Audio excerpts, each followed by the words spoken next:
Hola, bienvenida al inicio del segundo tomo del ensayo dedicado al tema de muerte e iniciación. Antes de empezar, quiero deciros una cosa muy importante. Estas grabaciones han sido realizadas utilizando una técnica especial que introduce dentro del espectro de frecuencias que oyen una frecuencia concreta que es de 8000 Hz y que es la frecuencia que estimula, por lo visto y según las últimas investigaciones, todas las actividades superiores de la mente.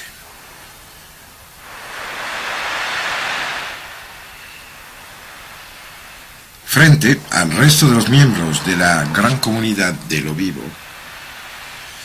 el hombre resulta ser un fenómeno atípico. A pesar de las muchas comparaciones biológicas hechas entre el cerebro humano y el de otras especies, no hay realmente nada que permita realmente explicar el porqué de la aparición del pensamiento. Claro está que siempre nos encontramos, menos en entes biológicas muy bajas en la gran escalera de la evolución. No nos encontramos nunca con casos en los cuales el receptor dedicado a la gran conciencia cósmica no esté protegido, encerrado en una caja fija que probablemente tendríamos que mirar con bastante atención para empezar a entender lo que pasa.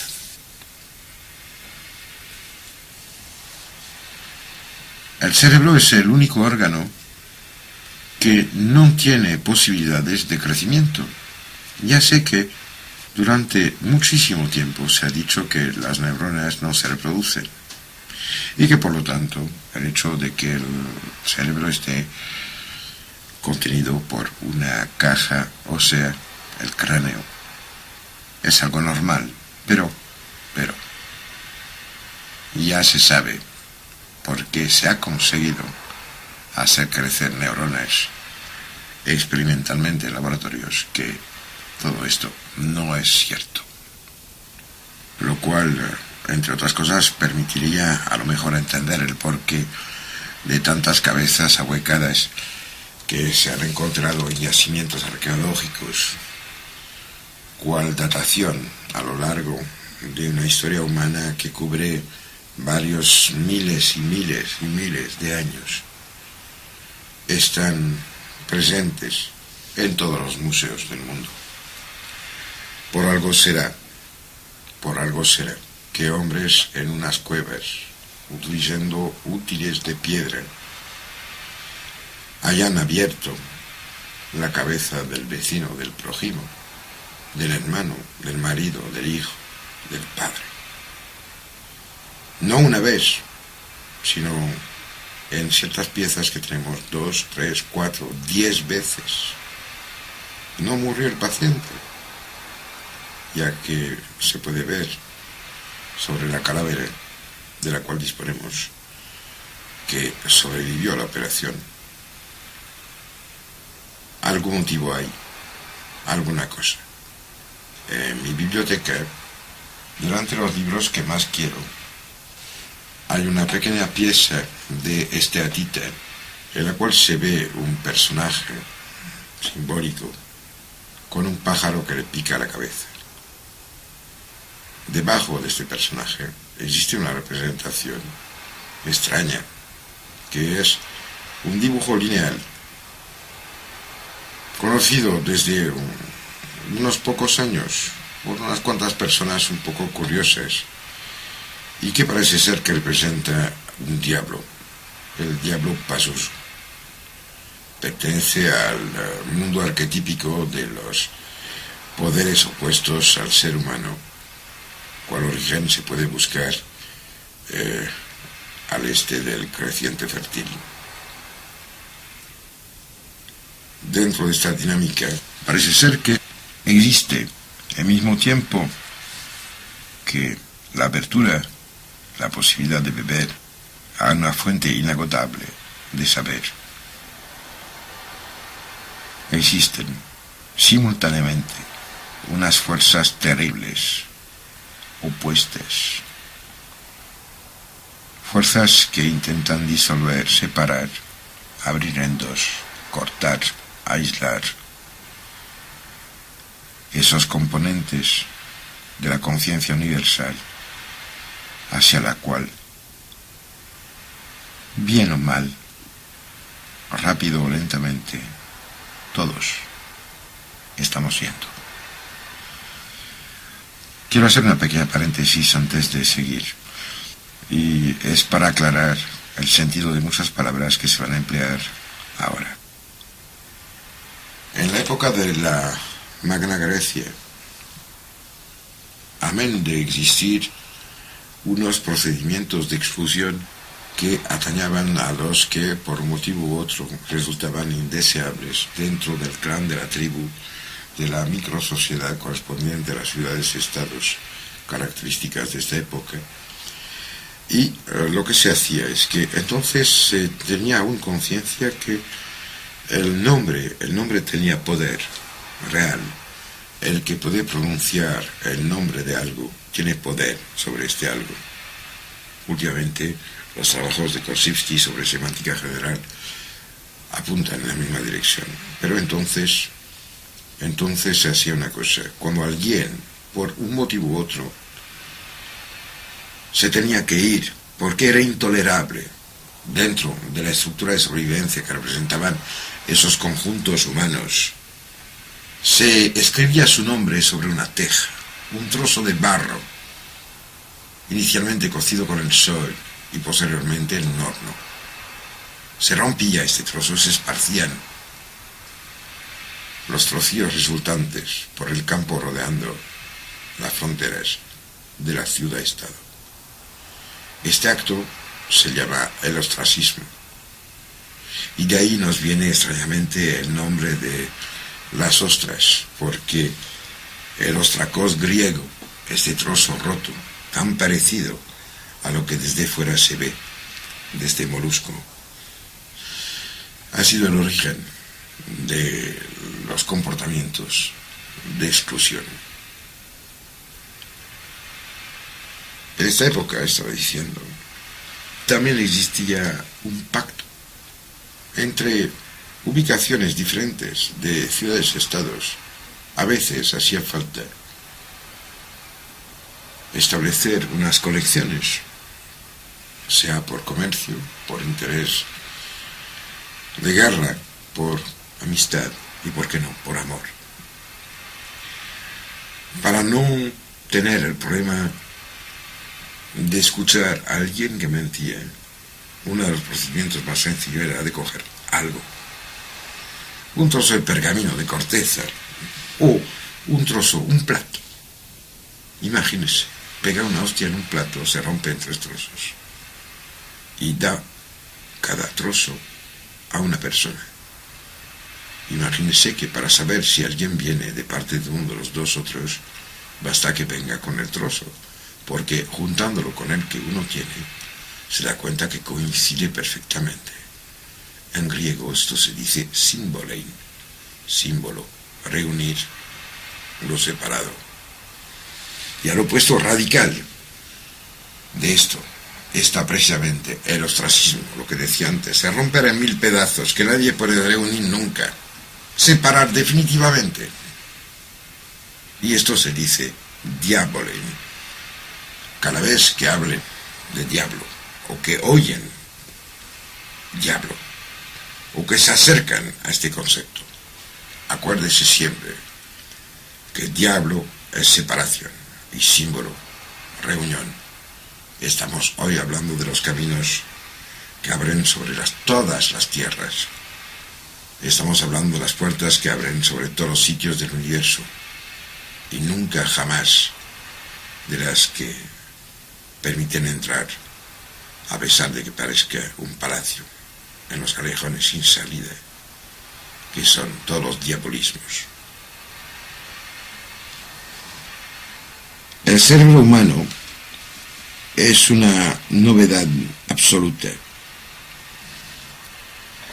Y realmente creo que haría falta una pequeña citación, recogiendo una frase de Yale Watson en un libro publicado en Hodder Stoughton, que se llama Beyond Supernature, en 86, dijo: nunca existió nada análogo, hablando del ser humano, por lo menos sobre este planeta, y nada en el proceso de selección natural permite explicarlo. Nada en nuestra evolución exigía una solución tan extrema, y a pesar de esto, hemos sido gratificados con lo que Arthur Koestler llamó la paradoja del regalo sorpresa.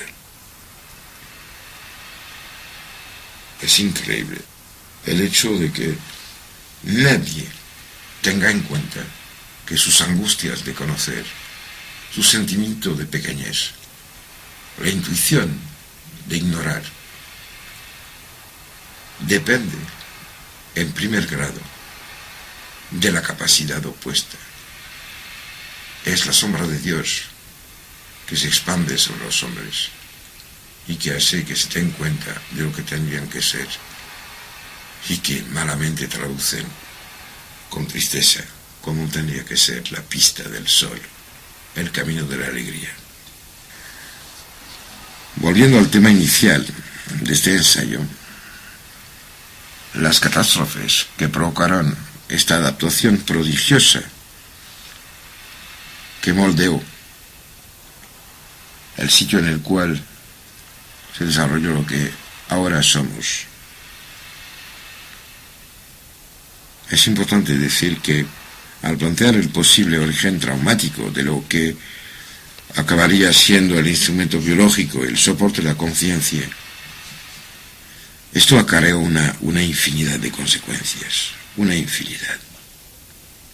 Claro, es probable que nunca lleguemos a saber cuáles fueron realmente las condiciones concretas cumplidas por el cerebro prehomínido, sus características, para que el sobrevivir a esta situación de peligro absoluto desencadene, permite, obligue a que aparezcan los procesos que desde entonces soportan y permiten la actividad mental, la conciencia, la creatividad, la imaginación.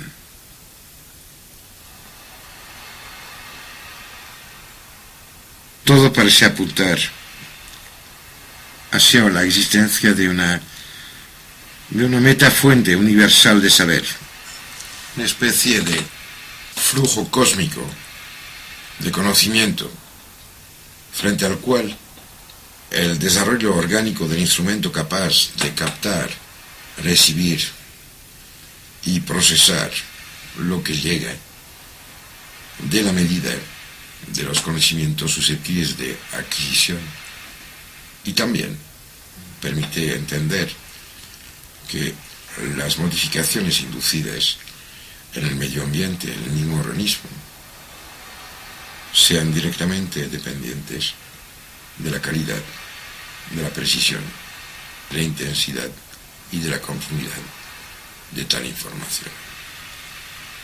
Lo que, entre muchas otras huellas dejadas por esta experiencia inicial de la cual estoy hablando, al momento en el cual, desde el animal viviendo por sentimientos que al final se podrían traducir mediante una lectura estrictamente biológica o molecular, me parece más importante que el hecho que en lo más hondo del inconsciente colectivo, quiero decir, en los mismísimos substratos de la memoria atávica, yace el recuerdo de la reacción que hubo en el inicio de esta aventura de la mente y del espíritu, de la cual somos solo una pauta ahora mismo. Relación entre el peligro, la muerte, la luz y su ausencia, la aventura de la oscuridad que nace a cualquier momento del día, yéndose dentro de las cuevas. Todos esos comportamientos que juegan entre mirar con la piel, imaginar con el alma, poder soñar o temer el mañana. y el surgir de la conciencia. Al indagar en la inmensidad del legado humano, tropezaremos a cada paso con referencias, directas o indirectas, a este momento crucial en el cual la conciencia fue la única respuesta a la muerte, a través de la aparición de nuevas moléculas, nuevas estructuras, nuevos mediadores, permitiendo organizar y, extrañamente, hacer que nuestro cerebro sea una especie de aparato selectivamente capaz de readaptarse. Todo parece indicar que cualquier conocimiento imposible de tragar modifica lo que lo recibe para hacerlo capaz y abre la puerta a la modificación que tendrá que seguir. Lo que sí me llama la atención es la similaridad que encontramos en cuanto a la estructura de esas moléculas de las cuales hablando y las que ya existían. Lo que sí es que fueron infinitamente diferentes en sus efectos y en sus consecuencias. Para entender el por qué aparecieron esas moléculas en el cerebro de los protohomínidos y en ciertas plantas, pero no en todas, creo que seriamente tendríamos que buscar en dirección del nitrógeno y de sus combinaciones. Este agente fundamental para la aparición de los agentes psicotrópicos, tanto en las plantas como en los mamíferos. Pero está que en las plantas son solo elementos casi fósiles, ya que tuvieron utilidad solo en un momento de la evolución. Y en el ser humano aparecen a cada vez que tenemos que pasar esas puertas mágicas que abren sobre lo que tendríamos que ser. Pero este agente, el nitrógeno, está presente a todo lo largo de prácticamente todas las cadenas de metabolizaciones que conocemos, a la vez que es imprescindible para asegurar el crecimiento de las plantas. A este punto tendría que apuntar una cosilla muy simpática, que es que si ustedes miran alguna vez una tabla anatómica del cerebro humano y que miren la parte que es el cerebelo, ya verán que ya desde mucho tiempo hacia aquí está dibujado como un árbol, cual raíz sería la médula. Es algo fuerte. Volvemos ahora a este momento fantástico, a esta primera iniciación que atañó a la totalidad de la especie humana entonces, y no en este deseo personal nacido en el rencor, en el sentimiento de pequeñez, de limitación, de hambre y de sed espiritual, de vaciedad, de desierto del alma, que, me lo temo, casi todos albergamos. En esta época del milagro inicial, ¿qué pasó? Pues muy sencillamente, hasta entonces, las cosas de la vida aparecían, crecían y morían. Y ahí, por primera vez,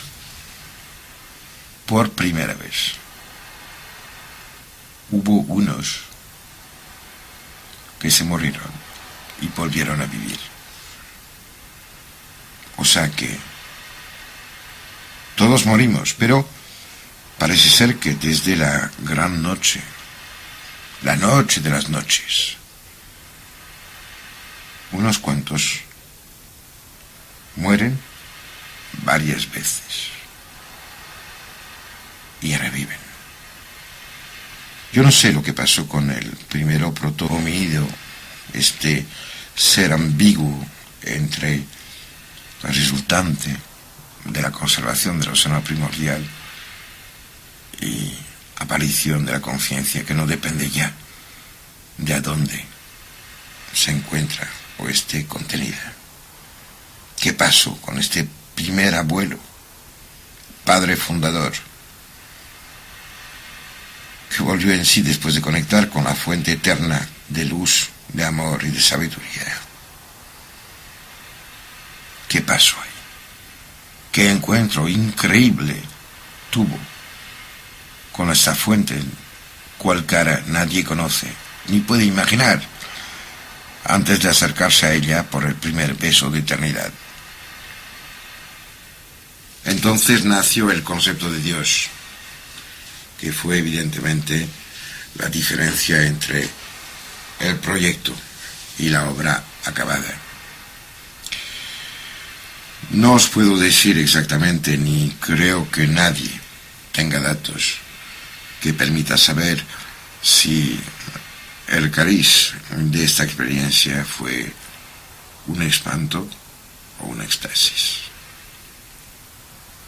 Lo que sí es cierto es que hoy día, ahora, estamos asistiendo a una proliferación inimaginable de trabajos referente a los casos de muerte aparente y a las experiencias vividas por las personas que han vivido tales aventuras.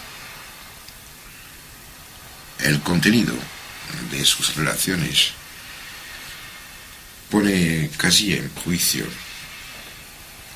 tanto a nuestro mundo mirado en su globalidad como a lo que hace que estemos vivos, teniendo cada uno una historia y utilizando permanentemente una imagen del mundo que es al final mucho más hecho de una salsa fabricada a base de nuestros miedos y deseos que con el cemento prodigioso de la realidad.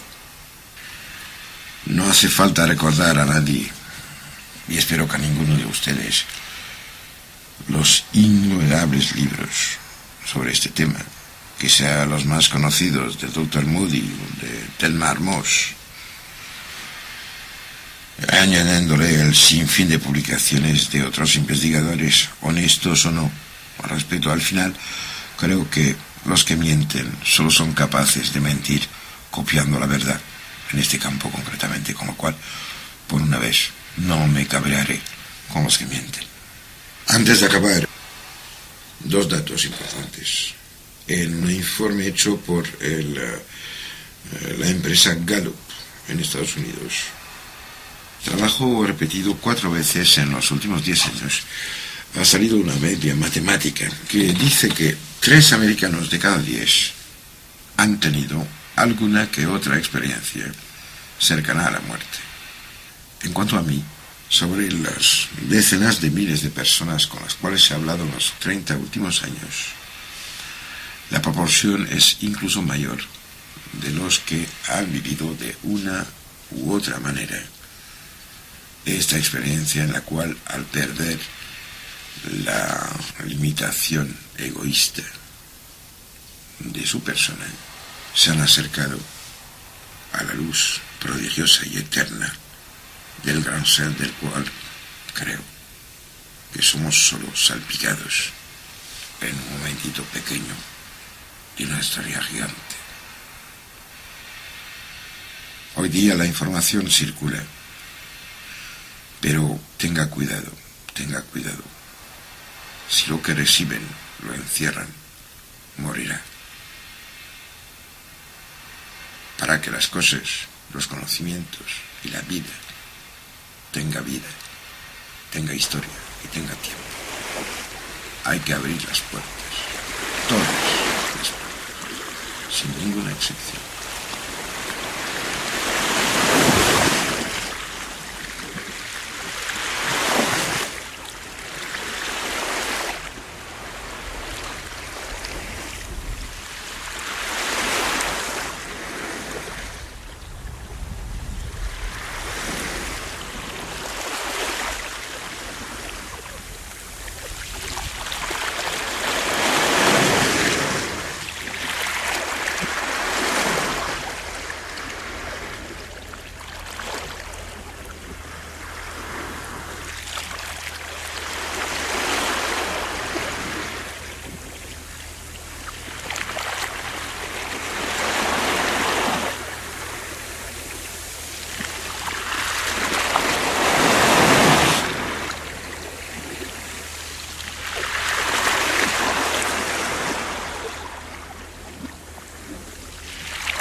Bienvenida a este cuarto espacio del ensayo dedicado a muerte e iniciación.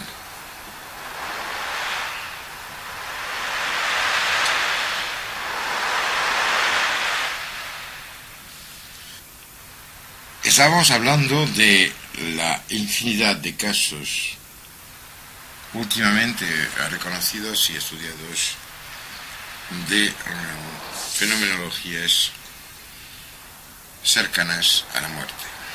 Claro está que bien se podría decir que si vuelven es que no habían muerto. Sin embargo, nos tenemos que referir a lo que pasó en los albores de lo que es la conciencia personal, histórica, ritual, iniciática de nuestra época. Nació en el momento en el cual, en grupos muy pequeños, digo muy pequeños porque es que es cierto, imagínense que esto empieza a existir al final de la última época glacial, o sea, la última glaciación de Burn. Cuando hay una época de glaciación en este planeta, no hay agua. Quiero decir que casi toda el agua atmosférica está cogida, condensada, encarcelada en el hielo, la nieve. En épocas glaciales, el aire está seco. No hay ríos, solo hay desiertos y hielos. La humanidad, que ya había pasado desde tiempo, tranquilícese, esta gran hazaña de la catástrofe cósmica que provocó la aparición de la conciencia. En esta época, evidentemente, no se podía vivir ni en el hielo, porque era mucho más frío que todo lo que conocemos ahora como temperaturas extremas.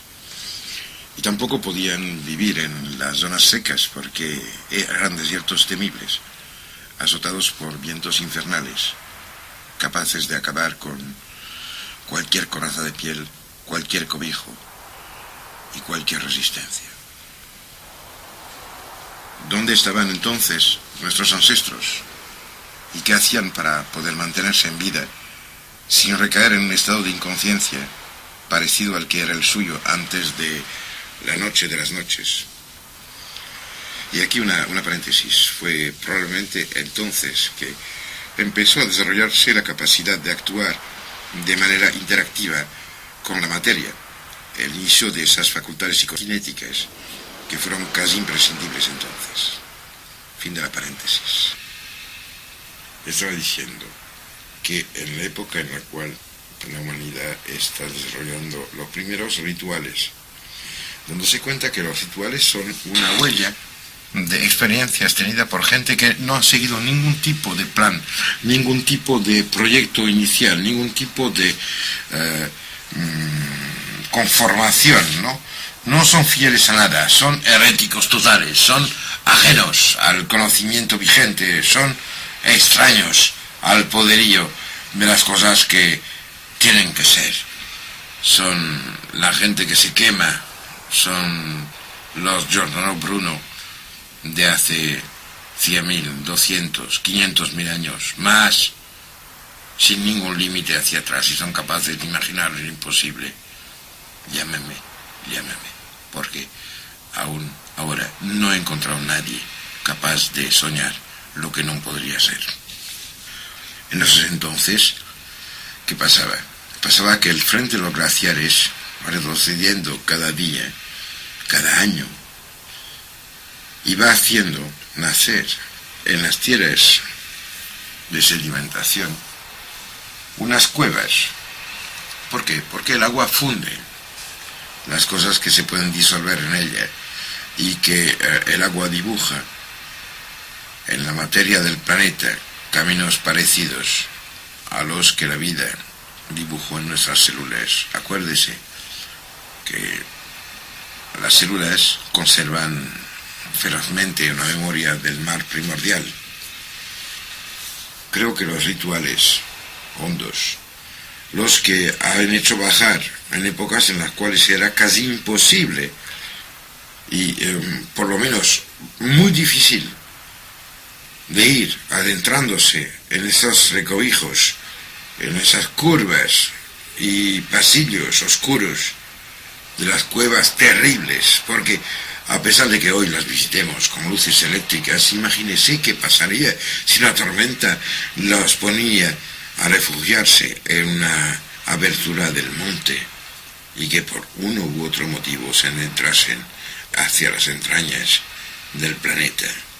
Me acuerdo aún de un viaje que hice mirando a esta famosa colina cerca de Ronda, en la cual se invierte la gravedad y los coches se van hacia arriba, y al cabo de 10 minutos me cansé porque no veo el interés de subir hacia arriba, ya que había 14.000 pendientes y subidas entre antes y después en el camino que estaba recorriendo. Me fui con Daniela, esta prodigiosa mujer con la cual estoy casado, a la cueva de la Pireta. Me encontré ahí con una cosa prodigiosa, que es la primera escritura existente en todo el protocontinente indoeuropeo. Sé que no se habla de esto. Bueno, no estoy como para pelear con los que han pasado oposiciones y exámenes para poder ser arqueólogos responsables, los que deciden de cómo fue el pasado. Mira, que se pinten el alma del color que quieran, no tengo nada que hacer con ellos. Estamos hablando ahora de una cosa fundamental. Al final, si miran un poco sus vidas, se darán cuenta muy rápidamente que no una parte, sino la totalidad de lo que hacen está dirigida a un solo hecho: van a morir. Van a morir. La vida lleva dentro de sí misma un destino prodigioso. Tiene que acabar con la ocupación material del espacio. Tiene que desaparecer. Y el miedo es el de desaparecer con el pedestal. Es la escultura que piensa que si se quita el nombre que hay abajo de donde está en el museo, ya nadie la va a ver. Muy honestamente creo que son todos ustedes unos prodigiosos idiotas. Realmente. Pueden llegar a pensar que si se quita la etiqueta que permite saber qué coño hay en la estantería, va a esfumarse el libro. Seamos serios. Realmente, ¿quién realmente ha dudado alguna vez de su propia eternidad? Nadie. El único problema, ¿cuál es? Que lo que creen que es la mente lógica, esta especie de reducción miserable, ridícula, inestimable, quiere decir que no se puede estimar, de la inteligencia, permite decir, mire, 60 años, de los cuales 20 activos, 2 que se notan, 1 importante, y dentro de 2 días en los cuales realmente resultará algo, pero por favor, y rompiendo un lance por Cataluña, que nada es esto. Cerrada paréntesis. Frente a la cantidad inimaginable de testimonios sobre accidentes vitales, quiero decir, sobre esos momentos álgidos que tienen que ver con las interfaces de la realidad, en los cuales pues de repente la gente se da cuenta que esta historia pequeña de su vida actual no tiene ningún sentido y que realmente están viviendo desde los tiempos de Comombo hace 5.000 años, barriendo suelos en un templo al dios cocodrilo, hasta ahora haciendo los idiotas delante de un director de banco que les importa un bledo tener uno que otro empleado. Realmente, la única cosa que podemos tener frente a la inhumanidad del sistema que hemos elaborado, al cual hemos comulgado, es saber que realmente nadie, nunca, puede alterar lo que somos. La voz de la eternidad puede callar a todas las voces de los tiranos y de los locos.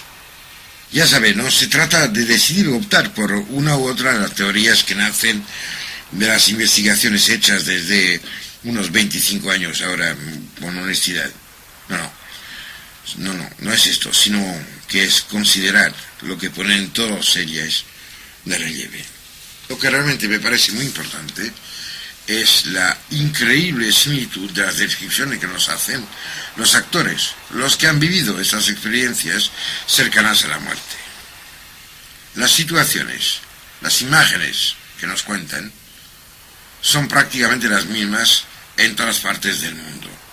De verdad, no hay diferencia sustancial entre lo que pasa a un aborigen australiano, que cuenta lo que le pasó en Tasmania, o una ama de casa neoyorquina, un esquimal, un francés, o Dios sabe qué bicho más raro que se pueda usted imaginar.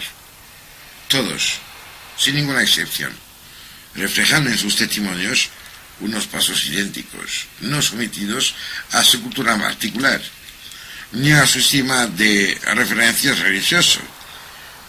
Todos describen lo mismo. Las únicas diferencias que podemos encontrar en las investigaciones hechas en este siglo o en las huellas que tenemos de los siglos anteriores radica en el tipo de referencias disponibles para que se pueda hacer entender a los que no habían vivido estas experiencias lo que había pasado. Es para mí realmente una evidencia que esas experiencias no son ninguna novedad. Es decir, que tan lejos como se pueda ir en la historia de la mente humana, siempre han existido. Siempre. Claro está que siempre se puede afinar artificialmente y descubrir diferencias donde solo hay variantes de lectura o de descripción, matices y momentos. ¿Sabe? Viajando a través de las culturas, las técnicas y sus adeptos, viajando en medio de los relatos o de los dichos de quienes vivieron y contaron tales menesteres, siempre nos encontramos con las mismas descripciones, las mismas intensidades, la misma importancia que tienen para quienes los viven esos viajes y momentos que llevan hacia el alma del mundo y al secreto del hombre. Cuando digo hombre, quiero decir ser humano. Lejos de mí, diferenciación por algo tan ridículo como la sobrevivencia por separación. Acuérdese siempre que sexo viene de sectus, cortado. En cuanto a esas experiencias, esos momentos álgidos, lo primero, lo único que no tiene historicidad ni referencias ninguna, coincide con el irrumpir brutal de la conciencia en el corazón de la noche de las noches. Enfrentado a una carencia del universo, una ausencia de los datos habituales de referencia, enfrentado al aislamiento sensorial, el conjunto mente, conciencia, cerebro elaboró unos sistemas de diferencias y de supervivencia muy parecidos a los que realmente aparecieron en esas plantas que escogieron que, en vez de ser gigantes, querían seguir viviendo. Entonces, unas sustancias nuevas aparecieron, dando nacimiento a una metaconciencia onírica, el mundo de los sueños, el mundo que podría ser y que hizo más importante de golpe la luz interior enfrentada a la luz exterior.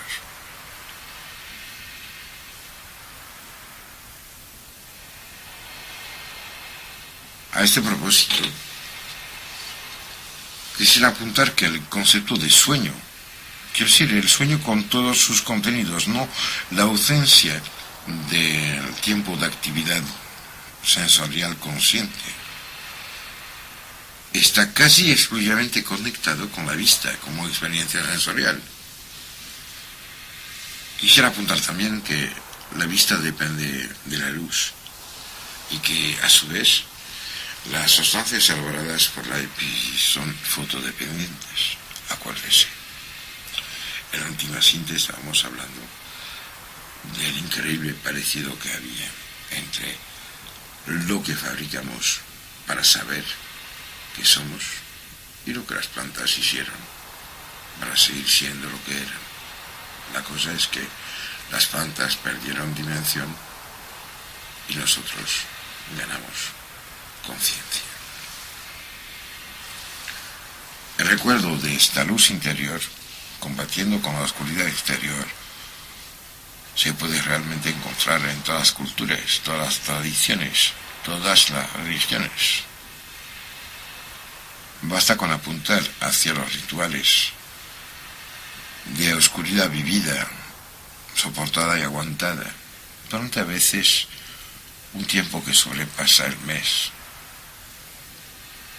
Ahí igual les puede interesar saber que en una cosa que despertó el interés en toda Europa y casi en todo el mundo últimamente es el tesoro de Rennes le Château.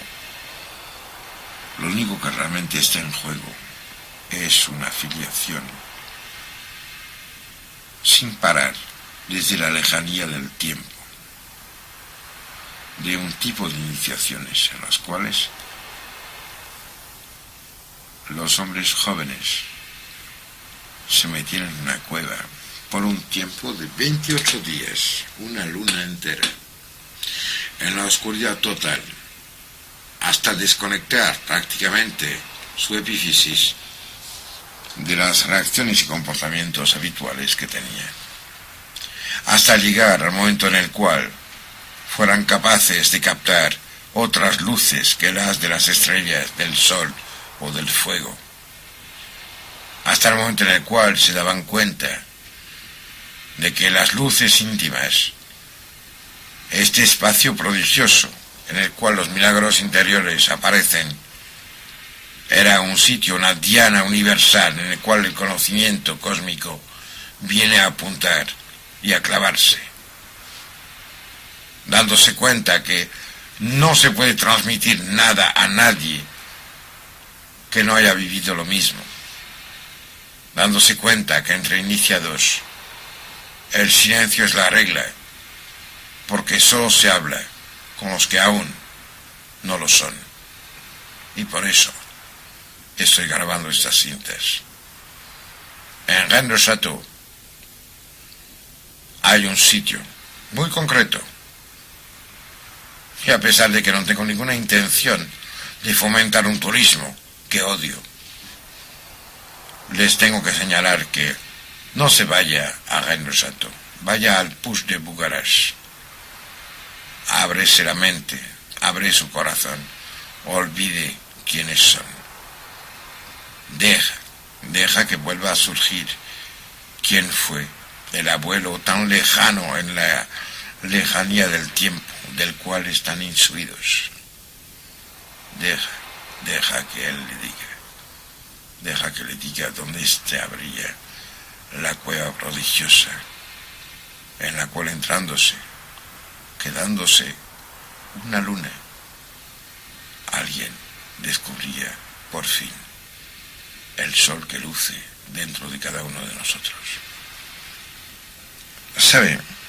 Los restos de homínidos que se han encontrado hasta ahora prácticamente en todas partes del mundo corresponden, por lo menos en lo que toca a los más antiguos, quiero decir, los abuelos oficiales de lo que somos, y ahí pongo todas las selvas del mundo, corresponden a zonas del planeta que conocen desde siempre una intensa actividad volcánica, lo que realmente tendría que ser algo totalmente incomprensible, porque gente que no tiene ningún otro recurso que su existencia, su capacidad de adecuarse al mundo que les rodea, ¿por qué se iban a poner cerca de algo tan increíblemente peligroso, espantoso o molesto como un volcán que escupe piedras y humos, huele a azufre, quema los pies de los que se acercan a él? atrae las nubes debido al calor y da aguas que saben mal. Creo que habría que pensar muy seriamente en lo que realmente pasó entonces. Imagínese, en esos entonces, en el tiempo del cataclismo que hizo nacer lo que nos permite tener ansias y ganas del universo y del Dios que lo sabe todo. En esos entonces, el mundo estaba barrido por lluvias torrenciales, nubes de polvo, vientos azotadores. Estaba sacudido por ininterrumpidos temblores de tierra. Los aires estaban llenos de los aullidos del viento, del rugir de los mares y del fragor de tempestades aterradoras, en medio de las cuales las únicas luces eran las de los relámpagos y los infiernos de lava en fusión, que rompían en ríos de llamas a través de las 1000 bocas de volcanes en erupción. Realmente, esas pocas palabras tontas no despiertan algo dentro de su alma. No hay nada que conocen ya que haya sido revelado por esas 3 frases. Este apocalipsis o revelación está grabado y descrito en todas las tradiciones, todas las génesis, y también dentro de cada uno de nosotros, cada uno. En el sitio en el cual el ego tendría que volver a disolverse en la memoria de la especie en su totalidad. Ahí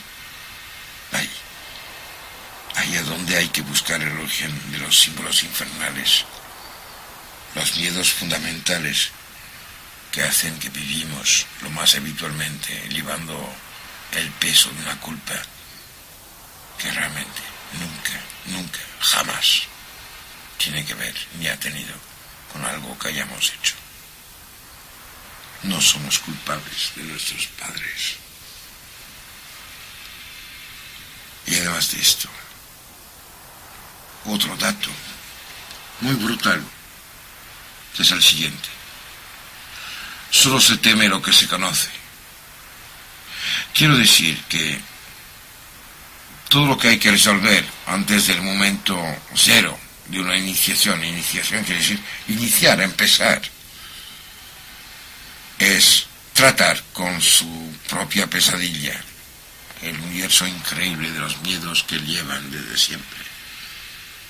No se puede temer nada que no se pueda imaginar, y la materia que permite imaginar algo lo suficientemente claro como para poder temerlo se alimenta de recuerdos que están por debajo del límite de nuestra conciencia. Hemos sido todos muchos otros, y no lo duden y lo siento, todos los horrores, todos los dramas, las traiciones, las crueldades, las animalades, las hemos hecho, cada uno, todas, sin ninguna excepción. ¿Sabe? Como me acerqué a esas pesadillas infernales y universales, en las cuales revivimos los terrores que acompañaron el nacer de nuestra conciencia, la primera vez que conecté, me di cuenta de que lo que hasta entonces habían sido mis pesadillas nocturnas eran en realidad nada que tenía que ver con lo que había comido, o los gritos del vecino, la falta de dinero, o la angustia de ir en un sitio en el cual no estaba, no. Tenía que ver con esta mochila de recuerdos que nosotros llevamos siempre encima del alma. Ahí también he despierto las raíces de los ritos terribles que acompañaban los procesos iniciáticos primitivos, los cuales los ritos edulcorados, claro, en nuestra época perduran todavía en todas partes alrededor del mundo. De todas maneras, tienen que saber que no hace falta que yo diga cosas para que ustedes puedan saberlas. Basta callarse, abrirse y amar.